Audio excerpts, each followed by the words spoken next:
26 wheels. It could probably hold up to about 75 people if we wanted to put them in it. Later on today, we're going to land a helicopter on it. It has a putting green. It has a pool. This was the original record holder for the longest car/limousine in the world. The original design was by Jay Allberg out of Burbank, California in the 80s. And today we've beaten the record by a fraction, but it is still longer than it was originally. When I found the car, it was in very poor condition. I'd say on a scale of 1 to 10, it was -1. I found the car in New Jersey. It was rotting behind a warehouse, and I put a bid on it and I won it. It was completely rusted through to the ground, basically a piece of junk. I had the car in New York for 8 years. I had it shipped down here to Florida. Mike actually had it shipped down, Mike Deza. Mike's vision was to restore it. On the way down, the hood blew off the car on 95.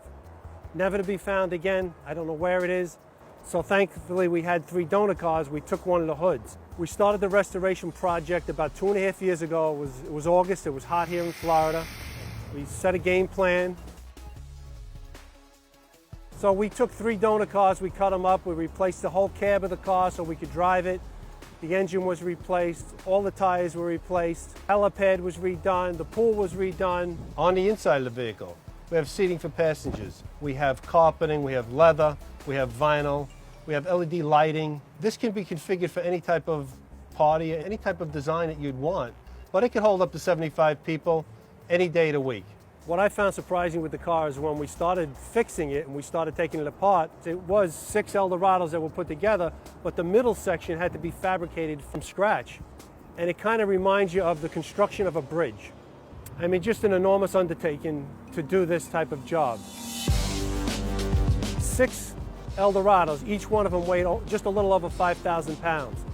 So we used 6 of them, but we didn't use every part of them. So when you add the steel in, I would say 25,000 pounds would be a good guess. Maybe we'll weigh it one day and we'll really find out.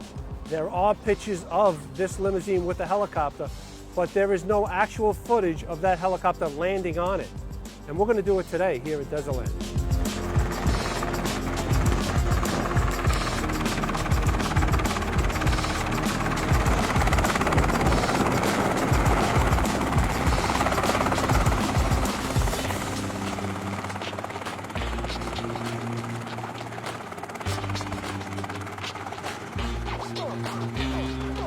The main difficulty in driving this car is finding straight roads. For it to turn, you need a real wide radius because of the length of it. Similar to what the president does. He has to map out his route to where he's going.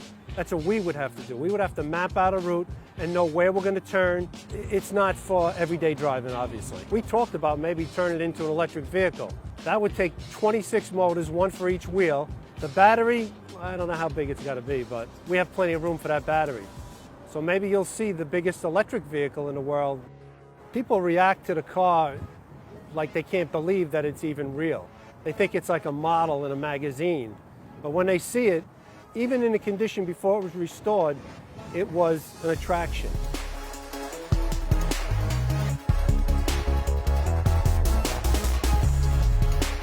The vehicle is 30.538 meters long, which is 100 feet and 1.5 inches long for everybody that doesn't use meters. Congratulations. This is officially amazing. You know, you kind of see something that's almost impossible to do, and it's a challenge. And you say, I could do it. People say you're crazy, but we did it, and here it is. And eventually, we're going to extend it. I don't know how long we're going to make it, but I guess as long as we can. Sky's the limit. Well, the road's the limit.